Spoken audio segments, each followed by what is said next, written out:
fabricación de metales fue quizás uno de los procedimientos técnicos más complejos encarados por las antiguas sociedades.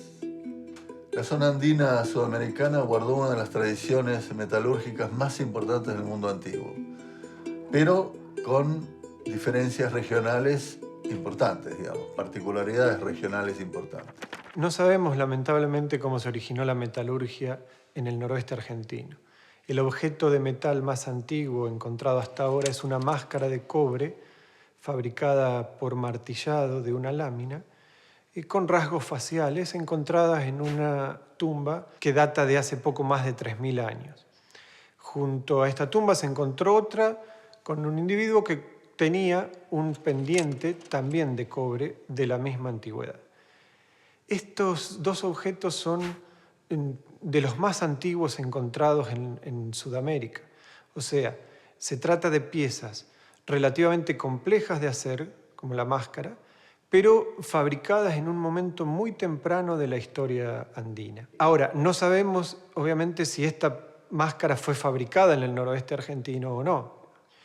Luego de este hallazgo en la tradición metalúrgica andina aparecen una serie de objetos básicamente ornamentales en tumbas que datan de los últimos 4 o 5 siglos antes de la era cristiana. Se trata fundamentalmente de brazaletes, anillos, algunas pinzas y pendientes fabricados fundamentalmente con cobre, aunque hay también algunos de oro y algunos pocos de plata. En los primeros siglos de nuestra era aparecen nuevas formas en objetos de metal.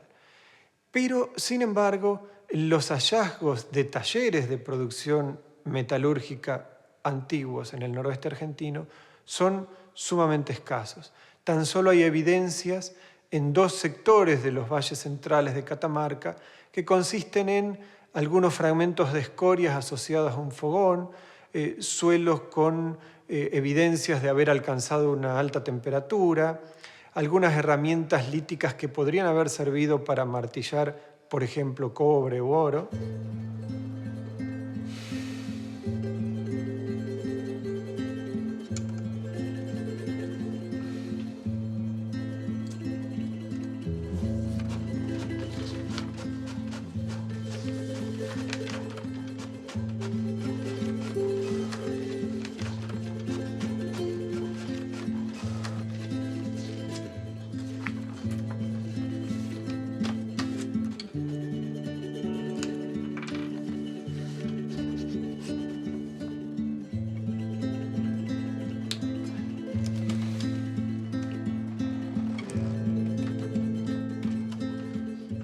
La producción de objetos de metal involucró un complejo proceso de actividades, comenzando con el aprovisionamiento de minerales y de combustibles para la fundición.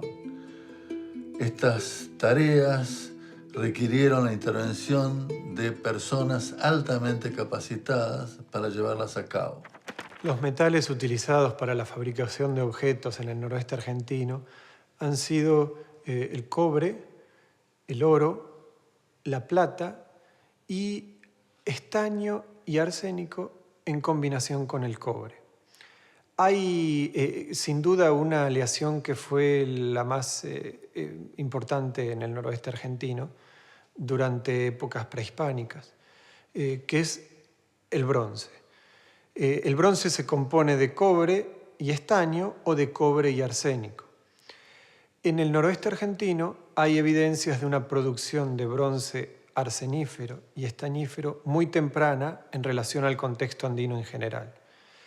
Podríamos decir que la metalurgia del noroeste argentino fue una metalurgia básicamente del cobre y las innovaciones tecnológicas que provocó la fabricación de esta aleación fueron numerosas y en algunos casos de índole muy complicada. En general se observa que en toda la historia prehispánica del noroeste argentino, los objetos de oro no han sido nunca mayoría. Estaban destinados más bien a piezas ornamentales y fabricadas con técnicas de laminación y martillado. Es decir, mientras que los objetos de cobre o bronce se fabricaban con complicadas técnicas de fundición y de colada, los objetos de oro eran fabricados con técnicas mucho más sencillas de laminado. En el caso de la plata, la cantidad de objetos recuperados hasta ahora es muy escasa en relación a los objetos de cobre, bronce u oro. Y toma cierto auge a partir de la llegada de los incas al noroeste argentino y obviamente una vez que el territorio fue conquistado por los españoles. Todo parece indicar que los artífices del metal del noroeste argentino hacían una selección primaria en la fuente de obtención, moliendo las partes y separando las partes útiles para facilitar el transporte hacia los hornos de fundición. El trabajo de los metales, de la metalurgia, requiere necesariamente obtener la materia prima. Y la materia prima se encuentra en un ámbito natural en forma de minerales.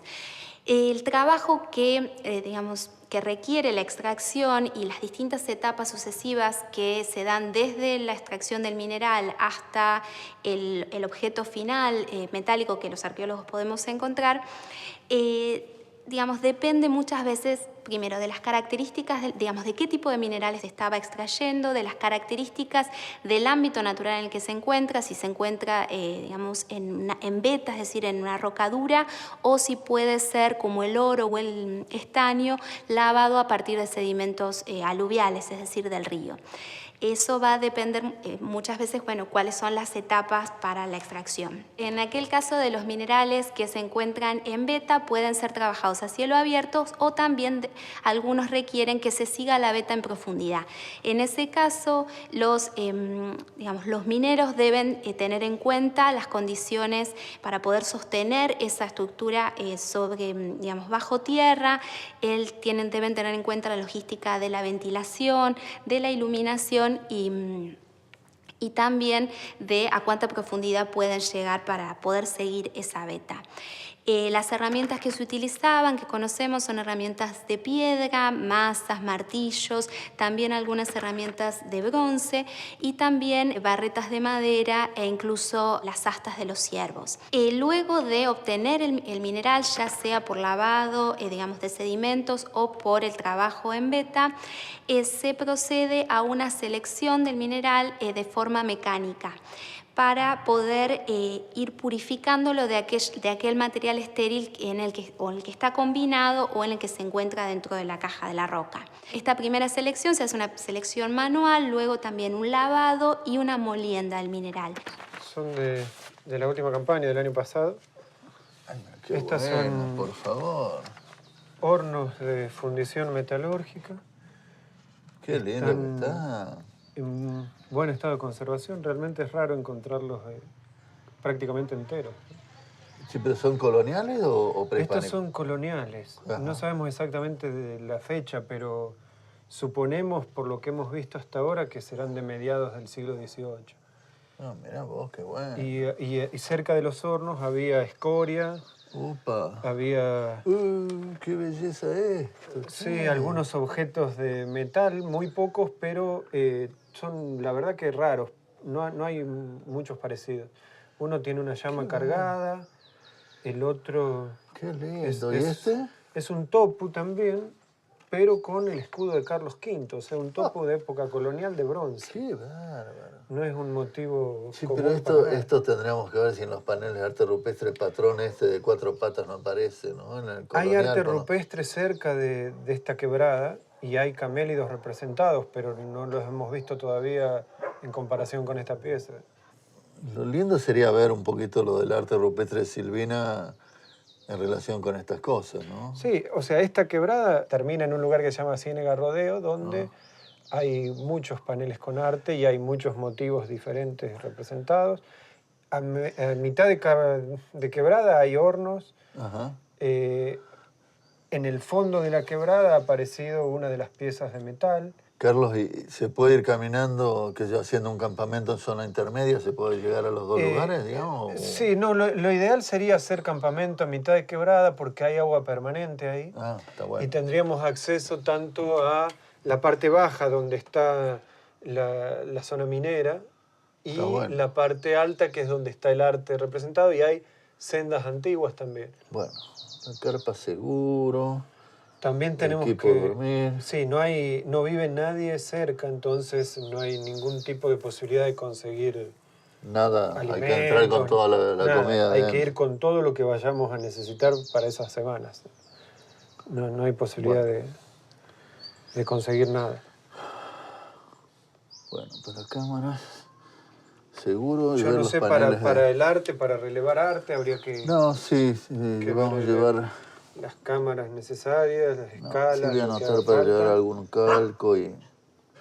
Entonces, a las 8, ¿te parece bien? Te paso a buscarte con la camioneta, cargo yo primero mis cosas y después. Sí, perfecto. Yo voy a estar listo a esa hora y agregamos 8, 5, 6 horas tenemos, estaríamos como pasado mediodía en Abrapampa. Ahí hacemos las compras y después tenemos unas 3 horas más desde ahí. Pues tendremos que ver la hora que llegamos, si no hacemos las compras antes, bueno, en Va a haber que Humahuaca o armar en carpas Jujuy. y- Mismo, en Jujuy. Sí. Directamente vamos con la camioneta cargada Sí, con perfecto, cosas. sí. Así llegamos Sí. tipo mediodía y que estén los supermercados abiertos, porque por ahí en Abrapampa va a estar todo cerrado, si llegamos 3 de la tarde, por ahí. Bueno, no, perfecto. Fantástico. Yo te espero entonces mañana temprano. A las 8 estoy por allí. Listo. Dale, Bueno. métale, ahí quedamos. Luego había que fundir los minerales, para lo cual hacía falta, por un lado, el combustible adecuado y, por otro lado, la estructura de combustión adecuada. Se ha demostrado que pueden fundirse minerales en simples fogones, pero siempre y cuando uno sea capaz de mantener las condiciones reductoras para desoxidizar el mineral y las altas temperaturas necesarias para fundir el metal del cual estemos interesados en trabajar. Por ejemplo, el cobre, el oro implican temperaturas de más de 1000 grados. La fundición podía realizarse en fogones o podía realizarse en hornos. Hubo distintos tipos de hornos, no son muy conocidos todavía en el noroeste argentino, no son muchos los hallazgos que se han realizado al respecto. En algunos casos era necesario la utilización de crisoles para contener ya sea el mineral a fundir o el metal ya obtenido de la fundición para fabricar aleaciones, por ejemplo. En algunos casos los hornos contenían el metal ya obtenido, por ejemplo, en forma de lingote, otras veces tenían el mineral en estado natural, a veces se utilizaban los hornos también para refinar, o sea, para purificar el metal obtenido a partir de una primera fundición, y a veces se los utilizaba con crisoles para obtener las aleaciones que se requirieran. Luego, el proceso implica la fabricación de los moldes necesarios para la obtención del objeto requerido. Esto requiere el trabajo de alguien que pueda fabricar artefactos cerámicos con ciertas propiedades que eviten la fractura cuando el metal caliente es vertido en él, que mantengan sus dimensiones y su forma, porque esa forma es la que va a obtener el objeto deseado. A diferencia de lo que ocurrió en Viejo Mundo, en el área andina la producción no estaba orientada a la obtención de armas como allá ocurría, sino particularmente para remarcar los estatus sociales y para participar en todo lo que sea la esfera religiosa, sobre todo en lo que diríamos la esfera de lo ritual. La maestría de los artífices del metal del noroeste argentino se puede apreciar particularmente en la producción de objetos suntuarios que generalmente están decorados con motivos particulares de cada época. Es importante destacar que el desarrollo de la metalurgia en el noroeste argentino no puede desvincularse de las esferas religiosas y políticas de las sociedades que la llevaron a cabo.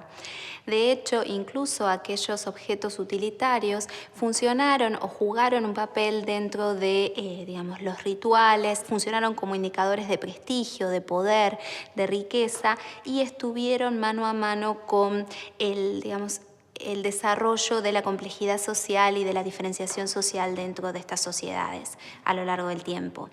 De hecho, bueno, muchos de los objetos de metal fueron confeccionados específicamente no como útiles o herramientas, sino más bien como objetos que jugarían un papel dentro de las ceremonias rituales.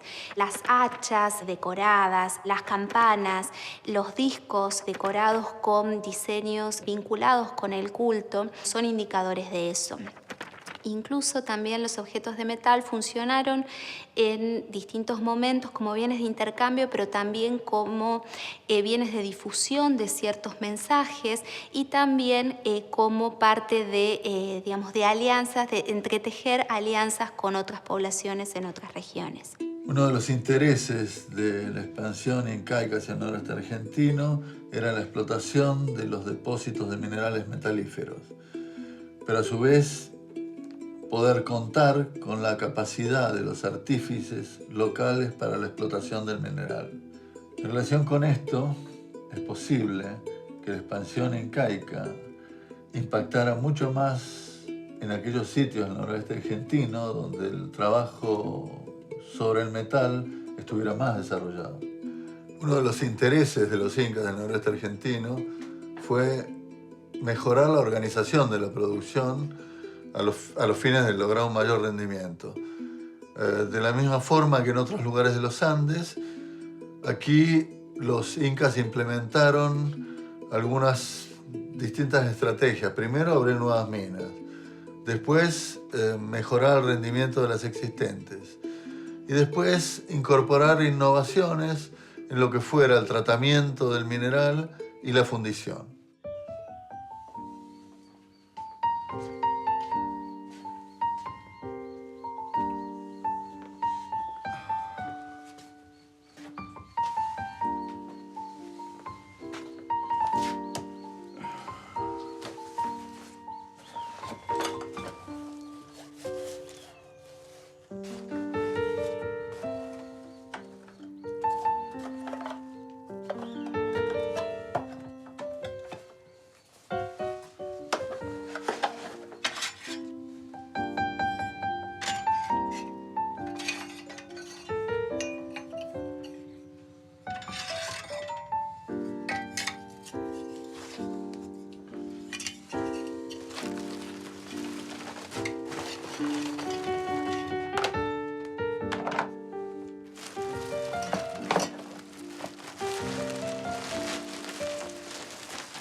Con la llegada de los incas al noroeste argentino, aparentemente no se produjeron grandes cambios en la producción de objetos de metal. Se habría incrementado la cantidad de objetos producidos y la escala de la explotación de las minas, pero no hubo innovaciones tecnológicas de relevancia aparentemente en este sector del Tahuantinsuyo. Es más, los incas adoptaron ciertas soluciones tecnológicas desarrolladas por los metalurgos del noroeste argentino siglos antes y extendieron, llevaron estas innovaciones a otros lugares del imperio. Ahora bien, lo que se observa es que en algunos asentamientos preincaicos, que siguieron habitados en época incaica, se produjeron objetos metálicos aparentemente bajo el control del Tahuantinsuyo. Pero los incas amplían la escala de producción, entonces hacen remodelaciones en los talleres, incorporan más hornos y aparentemente habrían implementado una logística de aprovisionamiento de recursos básicos como minerales y combustible adecuada para este aumento de escala de producción. Se observa que se incorporan nuevas formas al repertorio local, aparecen objetos metálicos que antes no existían en el noroeste argentino, como determinados tipos de hachas, algunas masas estrelladas, liwis, etc. Pero sin embargo se siguen fabricando objetos de raigambre local, preincaica. Otro aspecto interesante es que se observa que en general en los lugares donde se produjeron objetos metálicos en época inca no se encuentran objetos terminados. Es decir, el metal se usó para fabricar objetos porque hay moldes en estos contextos, pero los objetos habrían sido trasladados para su consumo en otro lugar.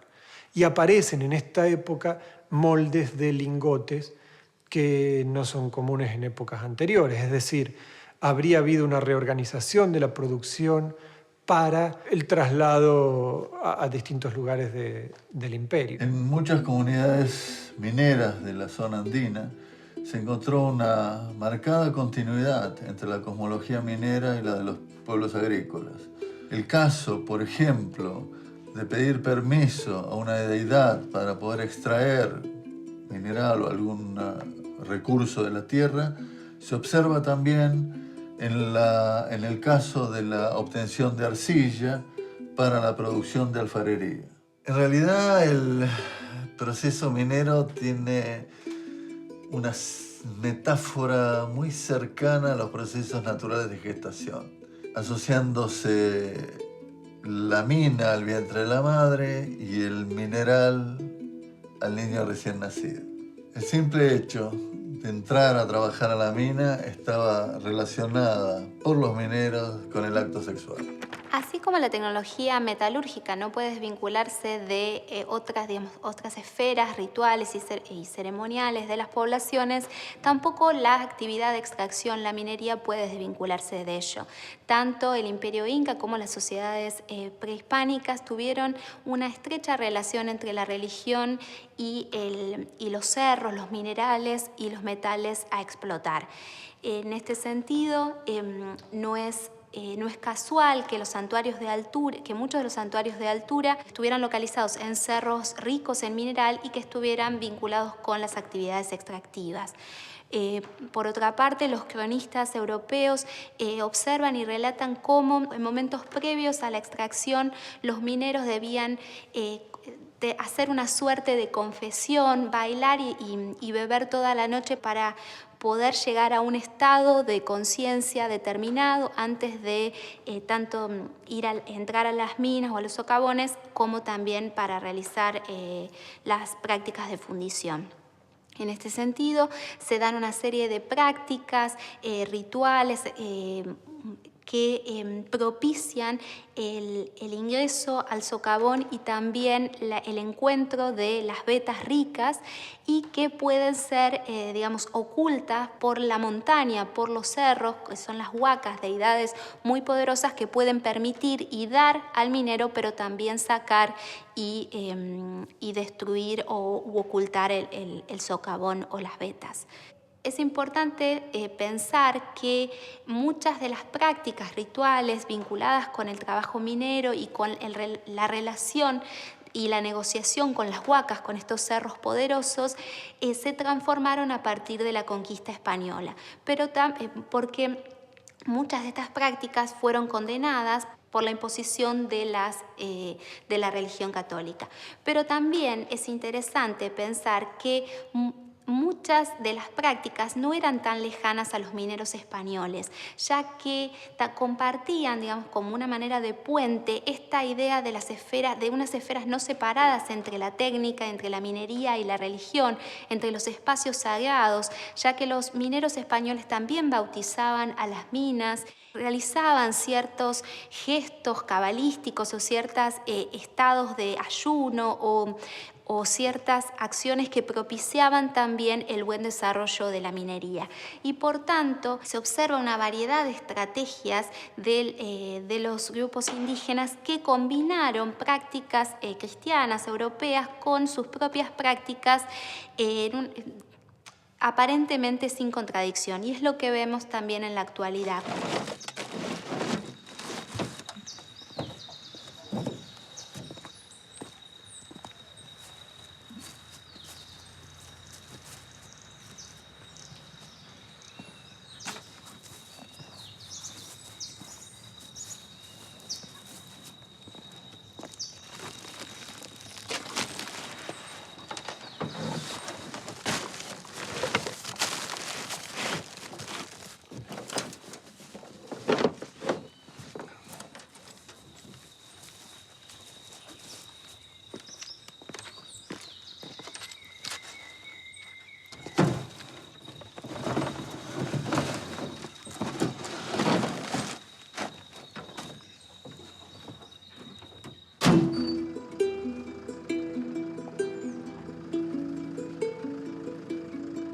esas técnicas de producción antigua, esos conceptos que estaban vinculados con esas técnicas, el rol de los productos a través de esas técnicas, perdieron sentido en el momento en que se instala la sociedad republicana. Perdieron sentido en relación a esta necesidad de responder a las leyes del mercado y, por otro lado, a la mecanización creciente. Más allá de las actividades productivas, sobreviven las creencias populares.